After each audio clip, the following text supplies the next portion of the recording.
Isang mapagpalang araw po mga kaparehas. Biglaan po tayong nabisita dito po sa tahanan na kilalang action man po ng Barangay Tilapayong na kung saan po ay gumagawa at sigurado gagawa pa to ng maraming kabutihan at malasakit dito po sa Barangay Tilapayong, City of Baliwag, Bulacan. Karangalang po ipinakikilala po sa inyo ang ating pong mapagmalasakit na Barangay Kagawad na si Ginagalang Barangay Kagawad Kokoy Robles. Good morning po, Konsi. Kumusta na po ba kayo? Good morning po sa ating lahat. Biyaya po ng Panginoon. Tayo po ay nasa maayos at mabuting kalagayan. Wow, buti po blooming na blooming po kayo ngayon, Konsi. Mukhang wala kayong problema. Konsi, di lang po tayo magpapaligoy-ligoy pa. Para lang po sa kaalaman ng ating mga kabarangay, kumusta na po ba yung mga naging accomplishment po natin sa ating barangay buhat po nang tayo naupo bilang Barangay Kagawad? Ako po ay nakatalaga sa Committee ng Health and Nutrition. Bali, isa po ito sa pinakamaraming trabaho ang Committee ng Health. Kasama ko po rito ang ating pong health center ay bukas sa araw ng Lunes at Miyerkules. Kasama ko po rito ang ating registered midwife, ang ating licensed midwife, si Ate Marilyn Ramirez. Kasama ko rin po rito, katuwang po natin ang mga mother leader at barangay health worker. Si Ate Marilyn Ramirez po ang in charge sa pag-check up at pagbabakuna ng ating mga kabarangay. Ako po bilang nakatalaga sa Committee ng Health ay ako po ang uma-attend ng seminar at orientation sa ating City Hall. Kung ano man po yung natututunan ko sa orientation, sa seminar, ay tinuturo ko po, ipinaalam ko po dito sa ating barangay. Katulad po nung about sa rabies, tinuruan po kami dyan. Yung pong mga kabarangay natin, sinabi ko po sa kanila na pupunta lang po dito sa ating barangay hall, hihingi po ng Certificate of Indigency. Tapos po, pupunta po sila sa ating City Hall. Monday to Friday, libre po yan. Wala po tayong babayaran dyan. Katulad po nung sa dengue, ipinaalala po natin na lalo po ngayon, magtatag-ulan, maglinis po tayo ng ating mga bahay at paligid para po maiwasan po natin yung sakit na dengue.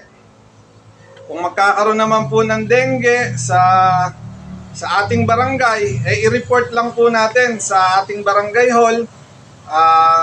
Pupunta po tayo sa CDRRMO, City Disaster Risk Reduction and Management Council or Office. Katuwang po natin ang City Hall na tutulong sa atin para ma-resolve po kung ano yung problema. Konsi, matanong nga rin po namin kayo, bukod po ba sa pagiging committee nyo po ng health, ano-ano pa po ba yung mga naitulong nyo po sa ating mga kabarangay na nakinabang po sila at napapakinabangan hanggang ngayon? Sa atin po, marami pong lumalapit na nanghihingi po ng panambak kasi po medyo malalim po yung daan, bako, may hukay. Ay tinatawagan ko po si Konsihal Lowe kasi po siya ang sa infrastructure. Tatawagan ko po siya na may nanghihingi ng panambak. Tatanong ko po kung gusto niya ay maghati kami. Ayun po, naghahati po kami, binibigyan po namin yung mga kabarangay namin. O bagay yan po sa sarili nyo pong bulsa? Yes po. Hindi po sa pondo ng barangay na Committee on Health? Po. Sarili po namin. Bukod po ba sa pagiging barangay kagawad po natin, ano-ano na po ba yung mga nagawa pa po natin malasakit sa ating barangay? Katulad po rin yung sa mga ilaw, sa Mga street lights Kaya po. mga street light po, pag po sira yung mga street light, nag-chat-chat din po sa atin, nagte-text po sa atin na ipinapakisuyo na gawin ito. Ganun din po, tinatawagan ko si Konsehal Lowe. Sinasabi ko po na may sira yung street light sa ganun lugar at gagawin po namin. Pinaalam ko rin po sa aming kapitan kay Cap Chopilo Almario. Yung mga problema po sa barangay. Yes po. Yes. Pero mas madalas po, kay Consiel Luisito yung katandem nyo po na pagtulong sa ating mga kabarangay. Ako po. Kung nanonood po ba ngayon ang ating mga kabarangay, ano po ba mensahe po natin para sa kanila? Ako po, habang nakaupo po, yung pagtitiwala nyo po sa akin, pagtitiwala nyo, paglagay nyo sa akin sa pwesto, hindi ko po sasayangin yan. Hindi ko po sasayangin yung tiwala nyo yung binigay sa akin. Wow, napakaganda naman ang mensahe ng ating barangay kagawad na kung saan nahihiya po siya. Pasensya na po kayo. First time po niyang ma-interview po ng Parehas News. Ito po kasi medyo nakakabigla po ang huli pong katanungan ko. Bagaman kayang-kaya mo, alam po namin kayang-kaya mong sagutin to. Kung matutuloy po ba ang barangay election this coming November 2, kayo po ba ay handang muling lumaban bilang barangay kagawad o babalik na lang po sa normal na pamumuhay?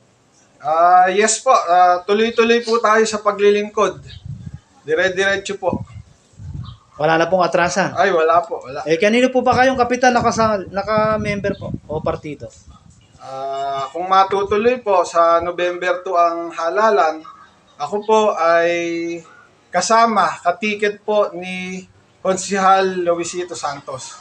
Wow, yan po mga kaparehas ang ating pong nakapanayam na talaga namang kahit ito'y mahihain sa camera, pero ito po ay sa totoong buhay, hindi nahihiya gumawa ng mabuti sa kanyang mga kabarangay. Nagmamalasakit sa kanyang mga kabarangay at sigurado gagawa pa to ng maraming kabutihan at malasakit dito po sa kanyang nasasakupang barangay, Tilapayong, lungsod po ng Baliwag, Bulacan.